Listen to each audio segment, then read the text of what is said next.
What is up, guys, and welcome back to the Manchester United career mode of realism. Because, spending 300 million in the summer transfer window is highly realistic. It's just that's what Manchester United will have to do if they ever want to actually beat Manchester City or Liverpool to future titles. They need to get money out and start spending because the players they have just not doing it. Anyway, lost my train of thought there, sorry for a second. Before we get into what is on the actual screen, I have an apology to make. Now, I said that there were no realistic career modes on YouTube in my first episode, and I'd recorded the second before I'd actually went to check, because I watch a lot of career modes on YouTube, and I expected that I would at least have seen them by now. This has not been the case. So when I actually did go and do a search, I came across an actual one that was called Realistic Career Mode. And it's really, really good. So I feel like I don't want to, obviously, a lot of people do a lot of the same videos on YouTube. Career modes are a dime a dozen. I don't want to be stepping into somebody else's toes in that regard, so I will apologise. We'll just stick to just calling it a career mode. We'll try and make it as realistic as possible. We'll stick to a career, just calling it career mode. So, anyway, let's get into what is in front of us. We have the Champions League group stages. We'll see who we get, but also hopefully look at some of the groups, or the rest of the groups as well. We have PSG, Sevilla, Moscow, Besiktas, top two you'd expect to go through definitely. Group B, Liverpool and Lyon, Porto. Expect those three to fight out. Zagreb, you're not really expecting. Dortmund and Juventus to come through for that. Villarreal, just no. Group D, we've got Man City, Atalanta, Frankfurt and Moscow. Again, top two again. Top two again here, Spurs, Inter over Monaco and Kiev, definitely. Group F is our group. We've got Bayern, PSV and Moscow in there. They expect us to come second, at least. But this is the sort of group that in real life Manchester United would mess up in games against PSV, so definitely a lot to play for. Going into Group G.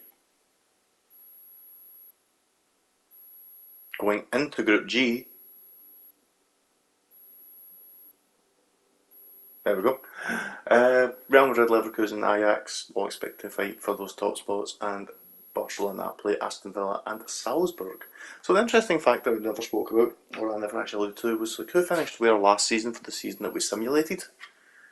Aston Villa clearly getting the top four to get the Champions League. But relegated teams were Sheffield United, West Brom and Everton. So we'll have no Goodison Park in this season of career mode.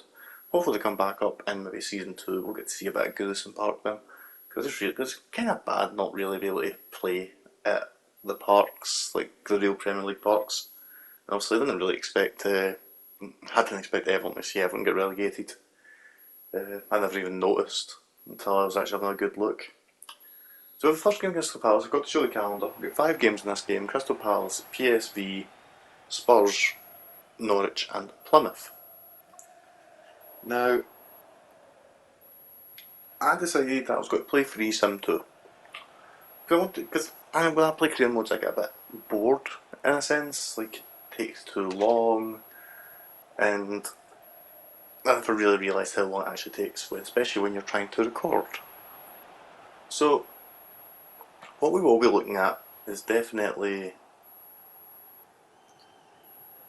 So I keep losing my train of thought. Listen, what I wanted to try is see if this sim was actually any good, and as you can tell for the 45 minutes, it is not. It's interesting to try and use and function with, but it's definitely... It's not Football Manager, is it? A bit of FM with a look makes it look so much better. This is very basic, before FM sort of stuff. I think this would be better if they showed the full replays of goals and things like that.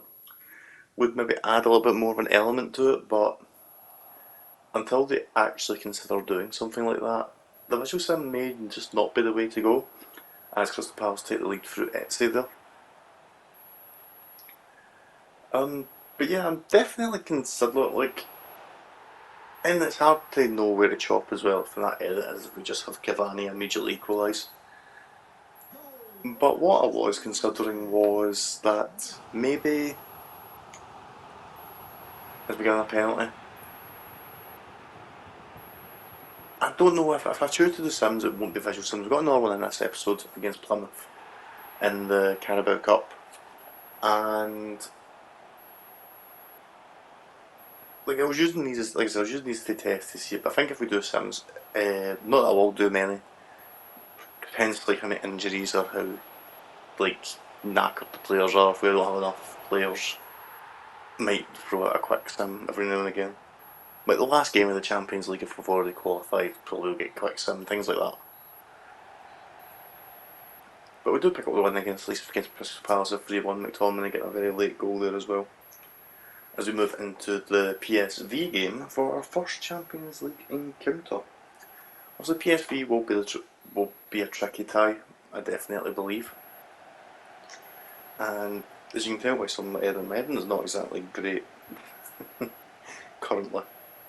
Just not sure where to like do cuts and that. Do we show the start of the game? Do we not show the start of the game? Because like I think you'll see for here, it's like 3 minutes of utter pointlessness. And also I'm learning. This is only the third episode I've tried to like fully edit and bring in the actual like look good. It's not like editing Fortnite, which I was doing like 3 years ago, but PSV definitely a tough tie. Well, it is a tough tie. They're a tough team to try and play against. And I love the way pass move leads to Romero, hitting that shot. It's a good save for All Black, and it's cleared onto the post. But that doesn't stop PSV not from coming back to us. As we look at is that, yeah, Maximilian Romero gets a little flick back.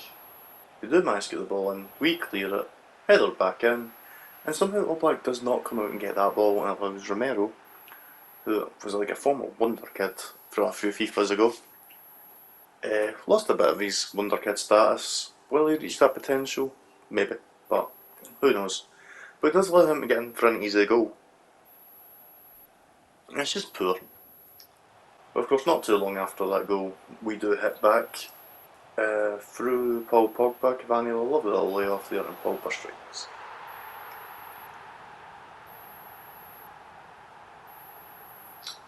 And we do a little dance.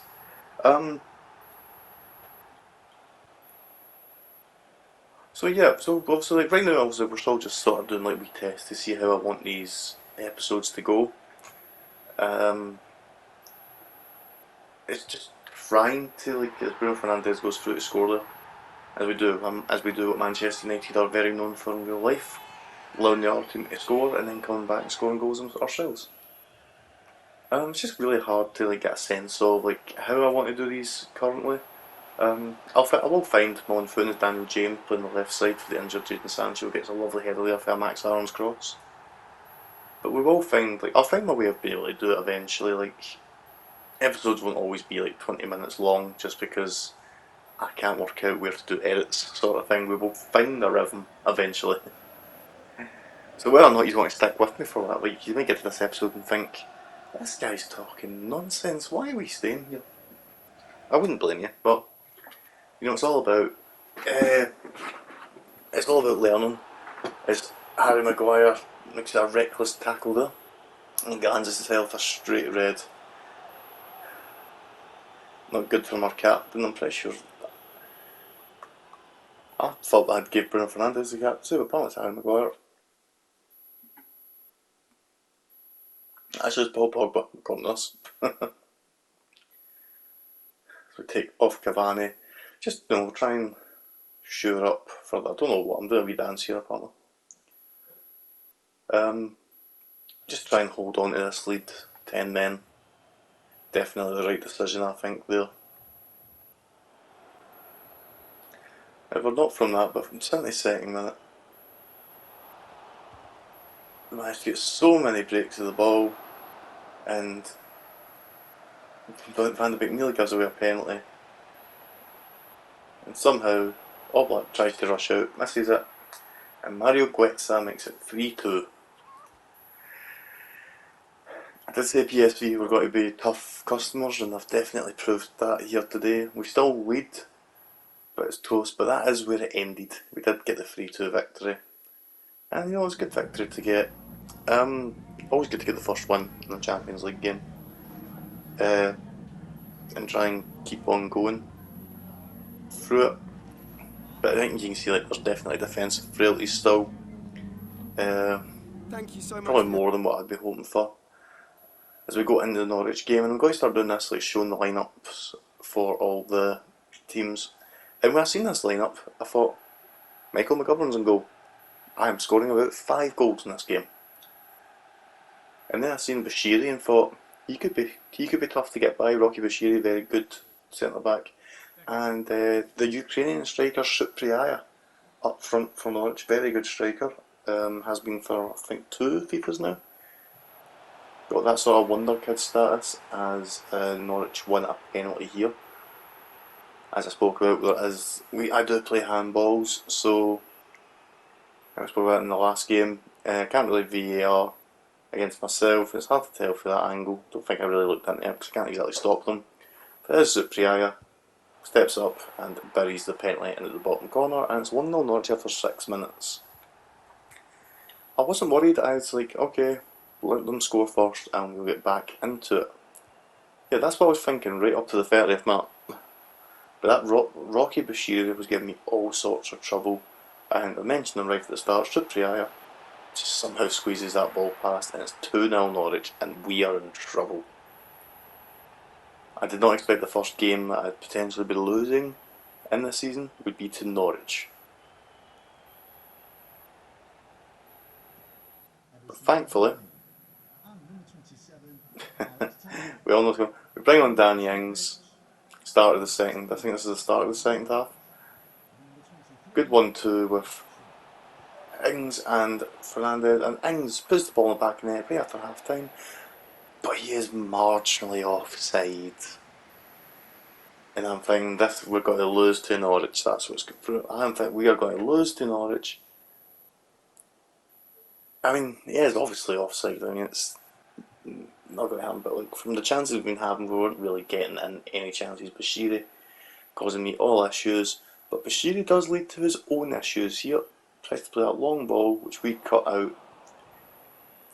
And you can see here, he tries to come across, and it's the first time we go down this side with Bashiri not there. And the reason why I was happy to see Michael McGovern in goals, because I could probably score goals like that. Because Bruno Fernandes rifles that into the top corner of the net. And suddenly it's game on, 2-1. There's about 6 minutes left to go. Can we find an equaliser? Well, if we can stay away from Rocky Bashiri, we will find an equaliser.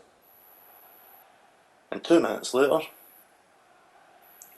McTominay manages to steal the ball. Bruno Fernandes go for the opposite end of where that Bashiri is. Danny Ings cuts inside and manages to squeeze it in the near post to get us an 87th minute equaliser and break Norwich City hearts. Danny Ings coming good, and I hope he does come good. He's a good player, and I think he's definitely a striker that we needed for this season. And the game does finish 2 each. Not much in the game. 4 shots for Norwich, 3 for us. We had Oshos on target. So, interesting set of events when you look at the stats there. But we had the chance and we didn't really get too far in it. Next game is the Plymouth EFL Cup game, which I did say would visual sim again. You see I play a very weak side, like Van de Beek, Lindelof, the only real first team players in there. Given some players have run out, like Palestre, Hannibal, Alanga. But, you know, again, it was a visual sim and it was terrible. I'll be absolutely honest. This visual sim was absolutely terrible. I don't even know why I'm showing you the first 10 minutes. Did they hit the crossbar with that cross? Is that why I'm showing this? I don't know. I'm trying to prove the point that we will not be doing visual sims again. It's quick sim or no sim as Hannibal makes it 1-0 to Manchester United in the 60th minute.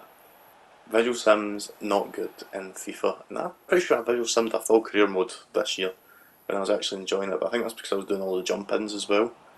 Like if I seen a ball going forward, I would like jump in and score the goal. Don't know how that goal went in. Not gonna lie, when you watch that, like goalie saves it and like pushes it into the net. I don't think he pushes it on the crossbar and jumps in. But one each, we let Plymouth score, we're playing a weak side after all, but we do end up going to penalties. Danny Ings, no, Jeff Gott misses, Ings misses. It's worse than the Villarreal game for these penalties. Listen, they got scored, these are just getting missed.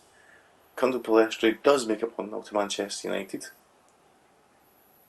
Kamara does manage to finally score Plymouth's first as Daniel James steps up. Scored against Villarreal, couldn't score here. Did they score? Was he playing against Villarreal? I actually can't remember, it's been that long now.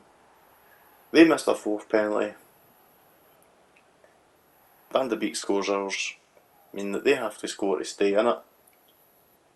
They don't, they absolutely fluff their lines. Penalties for the AI, not their friend, as we managed to win 2-1 on penalties after 9 penalties were taken. Shocking. Absolutely shocking. But we get through though, that is all that matters. We get a transfer offer for Aaron Wan-Bissaka here from Inter Milan. And like I said, we're still trying, we'll take the transfers realistically. And honestly, I sat and thought about this, and you can tell by how long we're going to be on this page. I'm not just saying I sat and thought about it, I thought about this. And I thought they've got Ashley Young, Kolarov, they like signing players, not like older players, is what Inter try to bring in from the Premier League. But I was like, you know what? I want rid of Wan-Bissaka. It is in Milan's Champions League club. They're willing to pay this money. And honestly, I was like, you know what? I could see this trend. I was like, can I see it happening? Well, this would be not Inter's current financial state, obviously, in real life. But I was like, you know what? I could see it really happening there. I could see them going for Wan-Bissaka, so we do it. We also get an offer in from Juventus for Anthony Martial, and again, another. For me, this was quite a realistic transfer. I could see Martial going to Juventus in the future. He's getting touted to Real Madrid and things like that. I mean, if Real Madrid want him, then take him, but he's terrible. Absolutely. I spoke of Romero as a wonder kid that wasn't living up to potential. Martial lived up to potential, hit potential, and then failed potential. That was as simple as it was for Martial in real life. He's just not. The problem is, when you've got a player that's naturally a striker and you're playing him out in the left wing, we signed him as a striker, put him out in the left for absolutely no reason, and he's just getting kept and swapped. The thing I'd love to see Manchester United do, sign just an out and out striker, stop trying to play them on the wings. It's bad that I need to say that for both the teams I support in real life, as Tottenham give away a penalty here. I believe it was a handball. Sorry, I went off on a complete tangent there. His arm's up, but it's quite a difficult decision. Did I decide to take this? Honestly, I can't remember. It's been a few days since I recorded this. Apparently, we do try and take this penalty on with Bruno Fernandes. As you can tell, I wasn't really feeling up for penalties at this point, apparently. We did bury it though, top corner, easy as you like, and it's 1-0 Spurs. Looking back at that, when I see that now, I'm like, I think I still would have given it a penalty. It's arm towards the ball, he's lifted it up. So yeah, it probably is a penalty at the end of the day, as we take the 1-0 lead.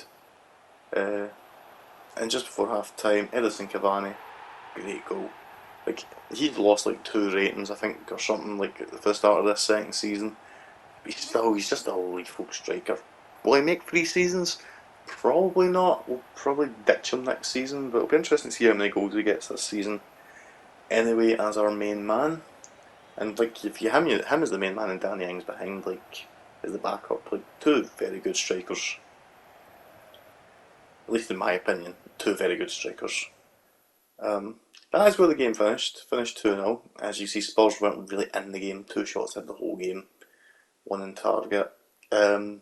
We were all over them. And the thing is, you see 14 shots there wasn't really many replays, but 8 in target, but they weren't really on target. They were meh attempts. Low XG attempts. I wish FIFA would bring in XG, to show us these goals should have went. But as we come to the end of the episode and we look at league table, as we can see here, that 1 draw. But we are 1 point clear of Liverpool. That knowledge draw, removing our 100% record, but we are still undefeated. And it would appear we're the only undefeated team left, as beating Spurs actually made them lose their undefeated record. Have a wee look through the table, see where teams are sitting again. 7 games in. Table's not really forming at this point.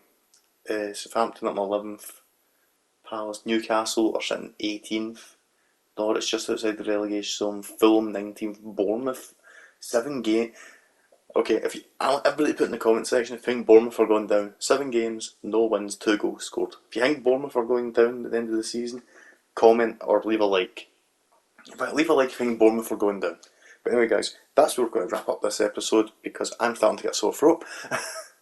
But anyway, I'll see you in episode 4 and see you next time. Peace.